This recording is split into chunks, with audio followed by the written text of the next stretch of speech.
এসেছে বসন্ত ঋতু, চলছে ফাল্গুন মাস। আর ফাল্গুন মাস মানেই দোল পূর্ণিমা। আর এই দোল পূর্ণিমার শুভ তিথিতে জন্মগ্রহণ করেছিলেন পরম পুরুষ শ্রী চৈতন্য মহাপ্রভু, যিনি আমাদের কলিকালের পথ ঈশ্বরের কাছে পৌঁছনোর সবচেয়ে সহজ উপায় হরে কৃষ্ণ হরে রাম এই মহামন্ত্রে দীক্ষিত করেছিলেন। বন্ধুরা, তাই দোলের আগেই শুনে নিন এই মহাপ্রভুর জীবনী সম্পর্কে। নমস্কার বন্ধুরা, অজানার পথের নতুন পর্বে আপনাদের সকলকে স্বাগত জানাই। শ্রী চৈতন্য মহাপ্রভু ছিলেন ভারতবর্ষে আবির্ভূত এক বহু লোকপ্রিয় বৈষ্ণব সন্ন্যাসী ও ধর্মগুরু মহাপুরুষ এবং ষোড়শ শতাব্দীর বিশিষ্ট সমাজ সংস্কারক। তিনি গৌড়বঙ্গের নদিয়া অন্তর্গত নবদ্বীপে, অধুনা পশ্চিমবঙ্গের নদিয়া জেলায়, হিন্দু ব্রাহ্মণ পণ্ডিত শ্রী জগন্নাথ মিশ্র ও শ্রীমতী শচী দেবীর গৃহে জন্মগ্রহণ করেছিলেন। তাকে শ্রী রাধা কৃষ্ণের যুগল প্রেমাবতার বলা হয়ে থাকে। শ্রীকৃষ্ণ চৈতন্য ছিলেন শ্রীমদ্ ভাগবত পুরাণ ও শ্রীমদ্ ভাগবত গীতায় উল্লিখিত দর্শনের ভিত্তিতে ভক্তিযোগ ভাগবত দর্শনের বিশিষ্ট প্রবক্তা ও প্রচারক। তিনি বিশেষত পরম সত্তা রাধা ও কৃষ্ণের উপাসনা প্রচার করেন। জাতি ধর্ম বর্ণ নির্বিশেষে ব্রাহ্মণ থেকে ক্ষুদ্র নৃগোষ্ঠী পর্যন্ত শ্রীহরি নাম ভক্তি ও হরে কৃষ্ণ মহামন্ত্র বিতরণ করেন, যা শ্রীকলি সন্তরণ উপনিষদে ও শ্রীপদ্ম পুরাণের হর পার্বতী সংবাদে উল্লেখিত রয়েছে।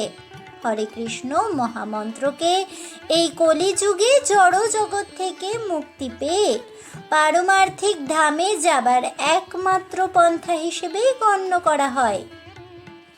হরের নাম হরের নাম হরের নামৈব কেবলম, কল্লৌ নাস্তেব নাস্তেব নাস্তেব গতির অন্যথা। হরে কৃষ্ণ কৃষ্ণ কৃষ্ণ হরে হরে, হরে রাম রাম রাম হরে হরে। সংস্কৃত ভাষায় শিক্ষাষ্টক নামক প্রসিদ্ধ স্তোত্রটিও তারই রচনা। ভাগবত পুরাণের শেষের দিকের শ্লোকগুলোতে রাধারানীর ভাবকান্তি সংবলিত শ্রীকৃষ্ণের চৈতন্য রূপে প্রেমাবতার গ্রহণের কথা বর্ণিত হয়েছে। শ্রী ভবিষ্য পুরাণেও শ্রীকৃষ্ণ চৈতন্য দেবের বিশেষ উল্লেখ আছে। তাহার জন্মতিথি প্রতি বছর দোলযাত্রার দিনে বাঙালিদের বহু ঘরে এবং ভারতের সম্পূর্ণ গৌড়ীয় ভাগবত মত অনুসরণকারীদের বাড়ি ও মন্দিরে গৌড় পূর্ণিমা রূপে উদযাপিত করা হয়। চৈতন্য মহাপ্রভুর পূর্বাশ্রমে নামকরণ হল শ্রী শ্রী বিশ্বম্ভর মিশ্র। তার গাত্রবর্ণ গৌড় ও স্বর্ণালী আভাযুক্ত ছিল বলে তাকে গৌরাঙ্গ বা গৌরচন্দ্র নামে অভিহিত করা হতো। অন্যদিকে নিম্ব বৃক্ষের নিচে জন্মগ্রহণ করেছিলেন বলে তার মাতা তাকে নিমাই বলে ডাকতেন। তাই নবদ্বীপবাসীও নিমাই পণ্ডিত বলে তাকে অভিহিত করতেন। ষোড়শ শতাব্দীতে চৈতন্য মহাপ্রভুর জীবনী সাহিত্য বঙ্গীয় সন্ত জীবনী ধারায় এক নতুন যুগের সূচনা ঘটিয়েছিল। সে যুগে একাধিক কবি চৈতন্য মহাপ্রভুর জীবনী অবলম্বনে কাব্য রচনা করে গিয়েছেন। এগুলোর মধ্যে উল্লেখযোগ্য হল শ্রী শ্রী চৈতন্য চরিতামৃত, সব থেকে পুরনো এবং প্রমাণিত শ্রী চৈতন্য দেবের জীবন চরিত্রাবলী, শ্রী বৃন্দাবন দাস ঠাকুরের শ্রীমৎ চৈতন্য ভাগবত এবং শ্রী লোচন দাস ঠাকুরের শ্রী শ্রী চৈতন্য মঙ্গল। চৈতন্য চরিতামৃত গ্রন্থের বর্ণনা ও বঙ্গীয় সনাতন ধর্মাবলম্বীদের মতানুযায়ী 1407 শকাব্দের বা 1486 খ্রিস্টাব্দে চৈতন্য মহাপ্রভু ফাল্গুনী পূর্ণিমার দোলযাত্রা উৎসবের সন্ধ্যাকালে সিংহ লগ্নে চন্দ্রগ্রহণের সময় নদিয়ার নবদ্বীপে জন্মগ্রহণ করেছিলেন। তার পিতা মাতা ছিলেন প্রাচীর গৌড়বঙ্গের নদিয়ার অন্তর্গত নবদ্বীপের অধিবাসী জগন্নাথ মিশ্র ও শচীদেবী। সেন রাজবংশের সময় নবদ্বীপ ছিল বাংলার অন্যতম রাজধানী। ত্রয়োদশ শতাব্দীর প্রথমে বখতিয়ার খিলজি এই নবদ্বীপ জয় করেই বাংলা জয়ের সূচনা করেন। নবদ্বীপের সমৃদ্ধি বহুকালের। গঙ্গা তীরে নবদ্বীপ তখন ছিল বাংলাদেশের অন্যতম বাণিজ্য বিদ্যাচর্চার কেন্দ্র হিসাবে খ্যাতি লাভ করায় বাংলাদেশের নানা অঞ্চল থেকে জ্ঞানী গুণী ব্রাহ্মণ পণ্ডিত ও জীবিকা প্রার্থীদের আগমনে নবদ্বীপ ধীরে ধীরে খুবই বড় হয়ে উঠতে থাকে। শ্রী চৈতন্য দেবের জন্মের সমকালে দেশের মধ্যে রাজনৈতিক অশান্তি তেমন ছিল না। 1493 খ্রিস্টাব্দে সিংহাসন অধিকার করে আলাউদ্দিন হোসেন শাহ দেশের শান্তি অক্ষুণ্ণ রাখেন। হিন্দুদের মধ্যে উচ্চ বর্ণের শিক্ষিতরা সরকারি চাকরি ইত্যাদি করে অভিজাত শ্রেণীতে উন্নীত হয়েছিল, কিন্তু অন্যদিকে আবার দেখা যায় অনুন্নত সমাজের মানুষেরা অবহেলিত হচ্ছিল, ঐশ্বর্যের সঙ্গে দারিদ্র সহাবস্থান করছিল। উচ্চ শ্রেণীর জীবনযাপনে ম্লেচ্ছাচার প্রবল হয়ে দেখা দিয়েছিল। বৃন্দাবন দাসের বর্ণনা অনুসারে জানতে পারি তখন মানুষ অত্যন্ত ধর্মবিমুখ হয়ে পড়েছিল। ধর্মকর্মের মধ্যে ছিল সারা রাত জেগে মঙ্গলচণ্ডীর গীত শোনা, মদ মাংস দিয়ে যক্ষ পূজা, ধুমধাম করে বিশ্বহরির পূজা আর পুত্রকন্যার বিয়েতে অর্থের অপচয় করা। এ বিষয়ে কোনো সন্দেহ নেই যে সে সময়ে সমাজের মধ্যে মূঢ়তা ও উদ্দেশ্যহীনতার মানসিকতা সৃষ্টি হয়েছিল, যা একদল চিন্তাশীল ও ভাবুককে বিচলিত করে তুলেছিল। রামানন্দ বসু রূপ সনাতনের মত প্রতিষ্ঠিত। ধনী ও অভিজাত উচ্চ বংশের শিক্ষিত হিন্দুরা উদ্দেশ্যহীন ঐশ্বর্য প্রতিষ্ঠার অসারতা অনুভব করেছিলেন। চৈতন্যদেবের মাতামহ ও পিতৃপ্রদত্ত নাম ছিল শ্রী বিশ্বম্ভর মিশ্র। কিশোরাবস্থায় তার পিতৃবিয়োগ ঘটে। প্রথম যৌবনে তিনি ছিলেন স্বনামধন্য পণ্ডিত। তার প্রধান আগ্রহের বিষয় ছিল সংস্কৃত গ্রন্থাদি পাঠ ও জ্ঞানার্জন। ব্যাকরণ শাস্ত্রে ব্যুৎপত্তি অর্জনের পর মাত্র 20 বছর বয়সে তিনি ছাত্রদের অধ্যয়নের জন্য একটি টোল স্থাপন করেন। তর্কশাস্ত্রে নবদ্বীপের নিমাই পণ্ডিতের খ্যাতি ছিল অবিসংবাদিত। দিগ্বিজয় কেশব কাশ্মীর নামক এক দিগ্বিজয়ী পণ্ডিতকে তরুণ নিমাই তর্কযুদ্ধে পরাস্ত করেন। জপ ও শ্রীহরির নাম কীর্তনের প্রতি তার আকর্ষণ যে ছোটবেলা থেকেই বজায় ছিল তা জানা যায় তার জীবনের নানা কাহিনী থেকে। তার প্রথম ধর্মপত্নী লক্ষ্মীপ্রিয়া দেবীকে বিয়ের পর একবার আদি নিবাস শ্রীহট্ট গিয়েছিলেন তিনি। পূর্ববঙ্গে পর্যটনকালে লক্ষ্মীপ্রিয়া দেবীর সর্পদংশনে মৃত্যু ঘটলে তিনি মায়ের অনুরোধে বিষ্ণুপ্রিয়া দেবীর সাথে পানি গ্রহণ করেন। এরপর গয়ায় পিতার পিণ্ডদান করতে গিয়ে পিতা ও প্রথম স্ত্রীর বিয়োগ কাতর নিমাই তার মন্ত্রদাতা গুরু স্বামী ঈশ্বরপুরীর সাক্ষাৎ পান। ঈশ্বরপুরীর নিকট তিনি শ্রী শ্রী গোপাল অষ্টদশাক্ষর মহামন্ত্র রাজে দীক্ষিত হন। এই ঘটনা নিমাইয়ের পরবর্তী জীবনে গভীর প্রভাব বিস্তার করে। বাংলায় প্রত্যাবর্তন করার পর শিক্ষাভিমানী পণ্ডিত থেকে কৃষ্ণ ভাবময় ভক্তরূপে তার অপ্রত্যাশিত মন পরিবর্তন দেখে অদ্বৈত আচার্যের নেতৃত্বাধীন স্থানীয় বৈষ্ণব সমাজ আশ্চর্য হয়ে যান। অনতিবিলম্বে নিমাই নদিয়ার বৈষ্ণব সমাজের এক অগ্রণী নেতায় পরিণত হন। হিন্দু ধর্মের জাতিভেদ উপেক্ষা করে তিনি সমাজের নিম্নবর্গীয় মানুষদের বুকে জড়িয়ে ধরে হরিবোল ধ্বনি বিতরণ করতে থাকেন এবং হরিনাম প্রচারে মৃদঙ্গ, শ্রীখোল, করতাল সহযোগে অনুগামীদের নিয়ে নবদ্বীপের রাজপথে নগর সংকীর্তনে বের হতেন। অত্যাচারী জগাই ও মাধাইকে তিনি ভক্তরূপে পরিণত করেন। তার প্রভাবে মুসলমান জবন হরিদাস ঠাকুর সনাতন ধর্ম ও বৈষ্ণব মত গ্রহণ করেন এবং নবদ্বীপের শাসক চাঁদ কাজী তার আনুগত্য স্বীকার করে নেন। চৈতন্য ভাগবতে আছে, জাতিভেদের অসারতা দেখানোর জন্য তিনি শূদ্র রাম রায়কে দিয়ে শাস্ত্র ব্যাখ্যা করিয়েছিলেন। মাত্র 24 বছর বয়সে কাঞ্চননগরে স্বামী কেশব ভারতীর নিকট সন্ন্যাসাশ্রমে দীক্ষিত হওয়ার পর নিমাই পণ্ডিত শ্রীমান কৃষ্ণ চৈতন্য দেব নাম গ্রহণ করেন।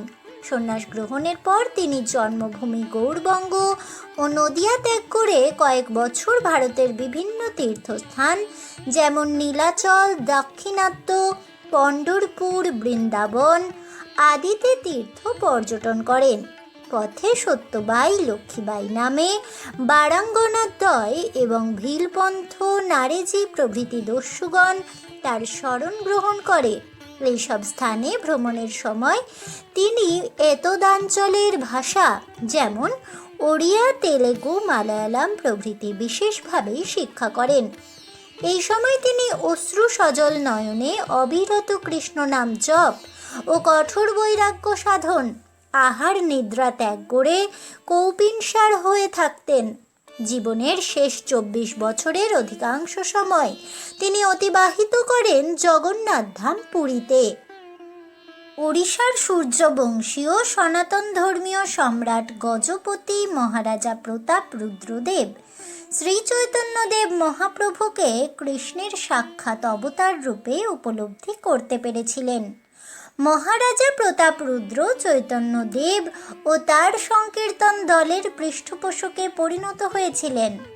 জীবনের শেষ পর্বে চৈতন্যদেব ভক্তিরসে আপ্লুত হয়ে হরিনাম সংকীর্তন করতেন এবং অধিকাংশ সময়েই ভাব সমাধিস্থ থাকতেন।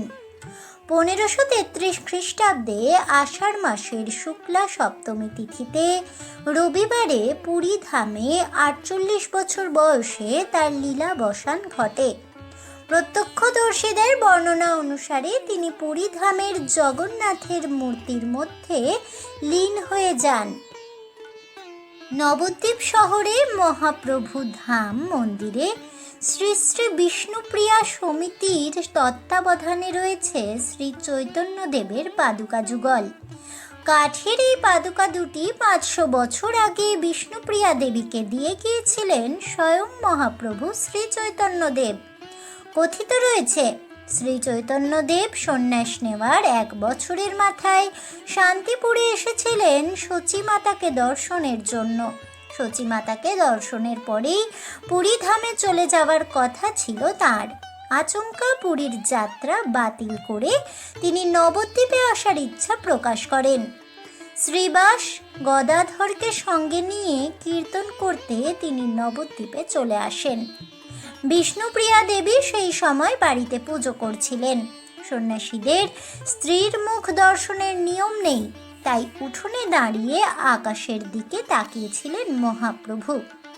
বিষ্ণুপ্রিয়া দেবী ঘর থেকে বের হয়ে স্বামীকে প্রণাম করতে যান। প্রণাম শেষ হতেই বিষ্ণুপ্রিয়া দেবী দেখেন 1 জোড়া পাদুকা রেখে গিয়েছেন মহাপ্রভু, সামনে মহাপ্রভু নেই। ওই দিন রাতে বিষ্ণুপ্রিয়া দেবী মায়ের স্বপ্নাদেশ পান। জন্মভিটের নিম গাছ থেকে কাঠের বিগ্রহ তৈরি করে পুজো করতে এবং তার সঙ্গে পাদুকাও পুজো হবে। সেই থেকেই মহাপ্রভুর পাদুকা পুজো হয়ে আসছে। বিষ্ণুপ্রিয়া দেবীর ভাইয়ের বংশধরেরা ওই পাদুকা যুগল সুরক্ষিত রেখেছেন। 1960 সালের পর ওই পাদুকা দুটিকে একটি রূপোর খাপের মধ্যে রাখা হয়। গৌড়ীয় বৈষ্ণবদের মতে চৈতন্য মহাপ্রভু ঈশ্বরের তিনটি পৃথক পৃথক রূপের আধার। প্রথমত তিনি কৃষ্ণের ভক্ত, দ্বিতীয়ত তিনি কৃষ্ণ ভক্তির প্রবক্তা এবং তৃতীয়ত তিনি শ্রী রাধিকার সঙ্গে অবিচ্ছেদ্য বন্ধনে আবদ্ধ কৃষ্ণের স্বরূপ। ষোড়শ শতাব্দীতে রচিত চৈতন্য জীবনী গ্রন্থগুলিতে লিপিবদ্ধ রয়েছে যে তিনি একাধিকবার অদ্বৈত আচার্য ও নিত্যানন্দ প্রভুকে শ্রীকৃষ্ণের মতো বিশ্বরূপ দেখিয়েছিলেন। চৈতন্যদেবের দেহকান্তি ও স্বভাব সম্পর্কিত একটি পদ হল: প্রকাণ্ড শরীর, শুদ্ধ কাঞ্চন বরণ, আজানুলম্বিত ভুজ কমললোচন, বাহু তুলি হরি বলি প্রেম দৃষ্টে চায়, করিয়া কলমশ নাশ প্রেমেতে ভাষায়।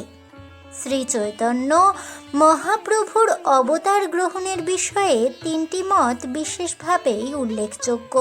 তা হল নিয়মে অবতার গ্রহণ, যুগধর্ম প্রবর্তন, কৃষ্ণ প্রেম রস আস্বাদন। জীবনী কাব্যগুলোতে মূলত এই তিনটি কারণের কথাই ব্যাখ্যা করা হয়েছে। গরুড় পুরাণে নারায়ণ বলেছেন, অহম পূর্ণ ভবিষ্যামি যুগাসন্ধু বিশেষ, মায়াপুরে নবদ্বীপে ভবিষ্যামি শচীসুতা। অর্থাৎ কলিযুগের প্রথম পর্বে মায়াপুর নবদ্বীপ ধামে শচীর পুত্র হিসেবে আমি জন্মগ্রহণ করব। চৈতন্য মহাপ্রভু প্রায় 4500 বছর আগে 1486 সালে শচীদেবীর গর্ভে জন্মগ্রহণ করেছিলেন। ব্রহ্মপুরাণে বলা আছে, কলিযুগের শুরুতে স্বর্ণাভ গাত্রবর্ণের ঈশ্বর লক্ষ্মী দেবীর স্বামী হবেন। তারপর তিনি সন্ন্যাস গ্রহণ করে জগন্নাথের কাছে অধিষ্ঠান করবেন। চৈতন্য মহাপ্রভুর প্রথমা স্ত্রীর নাম ছিল লক্ষ্মীপ্রিয়া। সাপের কামড়ে তার মৃত্যু হয়। দ্বিতীয় স্ত্রী ছিলেন বিষ্ণুপ্রিয়া অর্থাৎ লক্ষ্মী। সন্ন্যাস গ্রহণ করে তিনি জগন্নাথ ধাম অর্থাৎ পুরীতে গমন করেন। চৈতন্যদেবের গাত্রবর্ণ ছিল প্রায় সোনার রঙের, সেই কারণে তাঁকে গৌড় বা গৌরাঙ্গ বলা হতো। আবার বায়ু পুরাণে বলা হয়েছে, ফাল্গুন মাসের পূর্ণিমায় সোনার বর্ণ ধারণ করে পুরন্দর ও শচীর সন্তান হয়ে আমি আসব। চৈতন্যদেবের জন্ম হয়েছিল ফাল্গুন মাসের পূর্ণিমায়। তার পিতা ছিলেন জগন্নাথ মিশ্র, যিনি পুরন্দর মিশ্র নামেও অধিক পরিচিত ছিলেন। আবার মৎস্য পুরাণে বলা হয়েছে, কলিযুগে আমার গায়ের রং হবে সোনালি, আমি হব লম্বা, মাথা থাকবে কামানো, আমি যেখানে জন্ম নেব সেখানে থাকবে 3টি নদীর মিলনস্থল। সত্যি সত্যি নবদ্বীপে গঙ্গা, যমুনা ও সরস্বতী নদী এসে মিলিত হয়। জয় পরম পুরুষ শ্রী চৈতন্য মহাপ্রভুর জয় হোক। এই বলে আমার আজকের ভিডিওটি আমি এখানেই শেষ করছি। তাহলে বন্ধুরা, শ্রী চৈতন্য মহাপ্রভুর জন্ম কাহিনী দোলের আগেই শুনে আপনাদের কেমন লাগলো অবশ্যই আমাকে কমেন্টে জানাবেন। ভিডিওটি ভালো লেগে থাকলে লাইক শেয়ার করতে ভুলবেন না। আমার চ্যানেলের নতুন বন্ধু হয়ে থাকলে চ্যানেলটিকে সাবস্ক্রাইব করে দেবেন। পাশে থাকা বেল বাটনটি প্রেস করে রাখবেন নতুন ভিডিওর নোটিফিকেশন পাওয়ার জন্য। দেখা হচ্ছে পরের ভিডিওতে, তাই সকলে ভালো থাকুন, সুস্থ থাকুন আর অবশ্যই সঙ্গে থাকুন আর দেখতে থাকুন অজানার পথে।